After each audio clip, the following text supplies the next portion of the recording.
उत्तर प्रदेश में लव जिहाद पर होगी उम्र कैद की सजा। इस पर हमारे साथ बातचीत करने के लिए मौजूद हैं फैजाबाद से समाजवादी पार्टी सांसद अवधेश प्रसाद जी। सर, इस तरीके का विधेयक लाया जा रहा है, उसको लेकर के आप क्या कहेंगे उत्तर प्रदेश में? देखिए, ऐसा है, उत्तर प्रदेश की हालत बहुत ही खराब है। चाहे किसान हो, चाहे युवा हो, चाहे कर्मचारी हो, चाहे व्यापारी, बहुत खराब है। सबसे ज़्यादा तो किसान की हालत खराब है। किसान हमारा अन्नदाता है, लेकिन आज अफसोस के साथ कहना पड़ रहा है कि उत्तर प्रदेश में कम से कम 5,000 से ज़्यादा किसानों को सांडों से ने जान ले ली। किसान की रात आज खेत और खलिहान में बीत रही है। वो अपने घर पर खाना पीना खाकर अपने परिवार के साथ नहीं सो रहा है। इसमें बेरन धान में लग रही है, धान की बेरन किसान अपनी खेती रखाता है। विधानसभा में हमने सवाल उठाया था, हमारे नेता माननीय अखिलेश यादव ने उठाया था, और हमने पूछा था कि किसानों की फसलों को सांडों से, आवारा जानवरों से बचाने के लिए सरकार की क्या योजना है। सरकार की तरफ से, और मैंने मुख्यमंत्री जो नेता सदन थे उनसे पूछा था, लेकिन लव जिहाद की कानून आ रहा है। और दूसरी बात है, आज युवा के सामने, युवा हमारे देश की संपदा है, हमारे प्रदेश की संपदा है। पर्चा लीक हो रहा है, उनका भविष्य अंधकार में है। महंगाई चरम सीमा पर है, बेरोजगारी चरम सीमा पर है।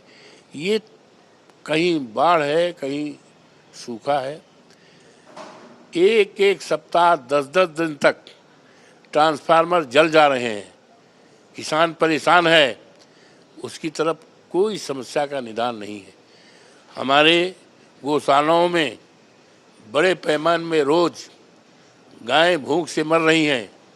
पानी नहीं हो, तार नहीं है, दवाई नहीं है, जीसीबी खड़ी वहीं उनको गाड़ दिया जाता है। तो मेरा कहने का मतलब यह है, ये तमाम समस्याएं हैं। इस समस्याओं को निवारण करने के लिए, निजात पाने के लिए सरकार के पास कोई काम नहीं है। तो इसलिए लव जिहाद और क्या क्या क्या, इसी में लोगों को ध्यान को भटकाने के लिए, महंगाई की चर्चा न हो, बेरोजगारी की चर्चा न हो, किसानों को फसल की चर्चा न हो, और ये ट्रांसफार्मर जल रहे इसकी चर्चा न हो। अब लव जिहाद पर चर्चा, तो लोगों को ध्यान से बटाने के लिए दूसरी तरफ चर्चा हो, इसलिए किया गया है। यही है इसका मकसद। आपको क्या लगता है, क्यों ऐसा कर रही है उत्तर प्रदेश की सरकार की तरफ से इस तरीके के कदम बढ़ाए जा रहे हैं विधानसभा के अंदर? उत्तर प्रदेश की सरकार के पास उत्तर प्रदेश के विकास के लिए, उत्तर प्रदेश का एक गौरवशाली इतिहास है। उत्तर प्रदेश में 1 दर्जन से ज़्यादा प्रधानमंत्री दिया है। हमारे देश के आदरणीय जो प्रधानमंत्री जी हैं, वो भी बनारस उत्तर प्रदेश से आते हैं। तो उत्तर प्रदेश को विकास के लिए, खुशहाली के लिए, कानून व्यवस्था के लिए कोई काम जब है नहीं, तो बैठे बैठे ऐसे शगुफा छेड़ दो, कम से कम चर्चा तो होगी। ये है और कुछ नहीं है। इनके पास कुछ काम नहीं है प्रदेश को विकसित करने का, प्रदेश की बेरोजगारी दूर करने का, महंगाई दूर करने का।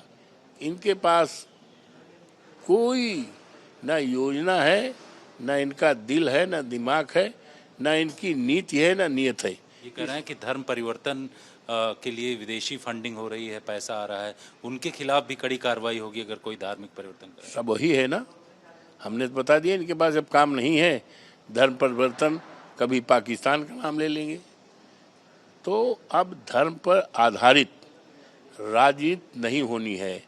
हमारे क्षेत्र की महान जनता ने, देवतुल्य मतदाताओं ने इस बात को पूरी तरह से नकार दिया है, और देश दुनिया में संदेश दिया है कि धर्म पर आधारित अब राजनीति नहीं चलेगी, सांप्रदायिकता की कोई जगह अब नहीं रह गई, तो इसलिए भटक रहे हैं। भटकने दीजिए, 27 में माननीय अखिलेश जी आएंगे, हमारी सरकार बनेगी, तो इनका पता नहीं रहेगा कि भारतीय जनता पार्टी भी कभी सरकार में रही। शुक्रिया आज तक धन्यवाद। बातचीत करने के लिए। कैमरामैन अनुराग सक्सेना के साथ जितेंद्र सिंह, आज तक।